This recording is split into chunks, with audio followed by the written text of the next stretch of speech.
আকাশবাণী কলকাতা। খবর পড়ছে প্রিয়া বিশ্বকর্মা। রাষ্ট্রপতি দ্রৌপদী মুর্মু আজ পশ্চিমবঙ্গ সফরে এসেছেন। দুপুরে বিশেষ বিমানে কলকাতায় অবতরণের পর তিনি সরাসরি হেলিকপ্টারে কল্যাণীর এইমসে পৌঁছন।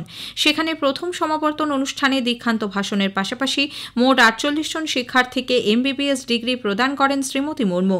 স্বাস্থ্যক্ষেত্রে ভারতের উল্লেখযোগ্য সাফল্যের কথা রাষ্ট্রপতি তার ভাষণে তুলে ধরেন।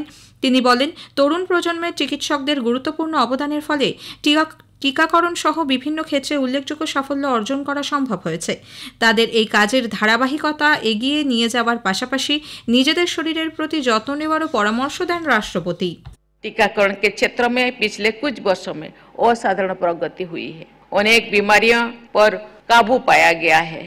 उदाहरण के लिए आंखों की बीमारी की रोकथाम और इलाज में हुई सफलता के बल पर पिछले वर्ष भारत को ट्राकोमा फ्री घोषित किया गया है। लेकिन अभी भी अनेक ऐसी चुनौतियां हैं जिसका सामना करने में आप जैसे युवा डॉक्टर की निर्णायक भूमिका रहेगी। এইমসের অনুষ্ঠান শেষে রাষ্ট্রপতি এখন দক্ষিণেশ্বরের পথে। সেখানে পুজো দিয়ে রাজভবনে তিনি রাত্রিবাস করবেন। রাজ্যসভাতে আজও পেহেলগাঁওয়ে সন্ত্রাসবাদী হামলা এবং তার প্রত্যুত্তরে অপারেশন সিন্দুর নিয়ে আলোচনা চলছে।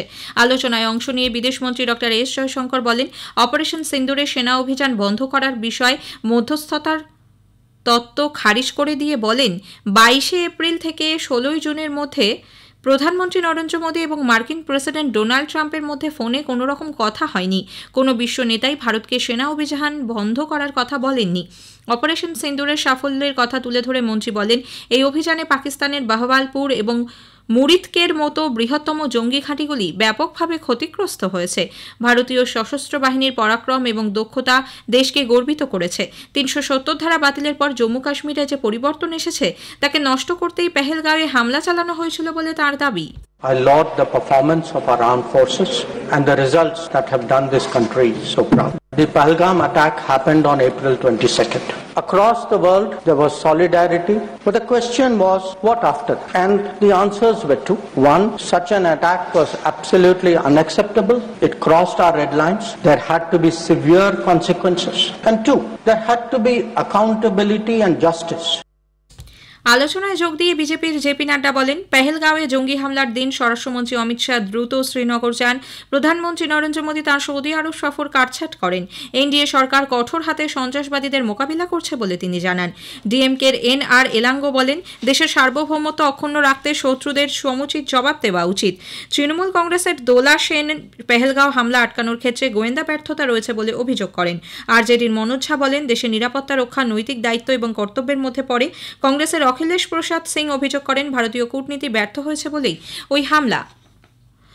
দেশে বর্তমানে আকাশবাণীর 585 এবং বেসরকারি 388টি FM রেডিও স্টেশন চালু রয়েছে বলে সরকার জানিয়েছে।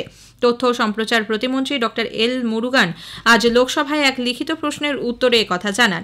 পরিসংখ্যান দিয়ে তিনি বলেন, গত বছর আগস্টে সরকার 236টি নতুন শহরে 730টি বেসরকারি FM চ্যানেল নিলামের অনুমোদন দেয়। একটানা বৃষ্টির জেরে জম্মু কাশ্মীরের পেহেলগাঁও এবং বালতাল দুটি রুটেই অমরনাথ যাত্রা আজ স্থগিত রাখা হয়েছে। আকাশবাণী জম্মু সংবাদদাতা জানিয়েছেন, খারাপ আবহাওয়ার জন্য তীর্থযাত্রীদের বেস ক্যাম্প পথে রওনা দিতে নিষেধ করা হয়েছে। নির্বাচন কমিশনের বিরুদ্ধে মন্তব্যের জন্য পশ্চিমবঙ্গের মুখ্যমন্ত্রী মমতা ব্যানার্জিকে রাজনীতির আঙিনা থেকে সরিয়ে দেওয়ার দাবি জানিয়েছে বিজেপি। দিল্লিতে আজ সাংবাদিকদের প্রশ্নের উত্তরে দলের প্রাক্তন রাজ্য সভাপতি ও কেন্দ্রীয় প্রতিমন্ত্রী সুকান্ত মজুমদার বলেন, সংবিধানের শপথ নিয়ে একজন মুখ্যমন্ত্রী একটি সাংবিধানিক সংস্থা সম্পর্কে এই ধরনের মন্তব্য করতে পারেন কিনা সেটাই চিন্তার বিষয়। একটি সাংবিধানিক সংস্থার উপরে একজন মুখ্যমন্ত্রী যিনি সংবিধানের শপথ নিয়ে বসে আছেন তার এই ধরনের স্টেটমেন্ট করা যায় কিনা সব থেকে বড় ভাবনা চিন্তার বিষয় হচ্ছে। দ্বিতীয় যে বিষয়টি, এসআইআর যে নির্বাচন কমিশন তারা ঠিক করেছেন তারা করবে, কড়া পদক্ষেপ নির্বাচন কমিশনের তরফ থেকে তৃণমূল কংগ্রেসের বিরুদ্ধে হওয়া প্রয়োজন এবং মমতা বন্দ্যোপাধ্যায়ের বিরুদ্ধে হওয়া প্রয়োজন। উত্তর 24 পরগনার বাগদা থানার বানেশ্বরপুরে অনুপ্রবেশকারীদের ভারতীয় নথি তৈরি করে দেওয়ার অভিযোগে রাজকুমার বারুই নামে এক ব্যক্তিকে পুলিশ গ্রেপ্তার করেছে। তাকে আজ বনগাঁ মহকুমা আদালতে তোলা হয়েছে। এদিকে জাল নথি নিয়ে বসবাসের অভিযোগে দক্ষিণ 24 পরগনার ক্যানিং থানার ইটখোলা গ্রাম পঞ্চায়েতের মধুখালী ভান্ডারিপাড়া থেকে আকবর আলী মোল্লা নামে একজনকে গ্রেপ্তার করেছে পুলিশ।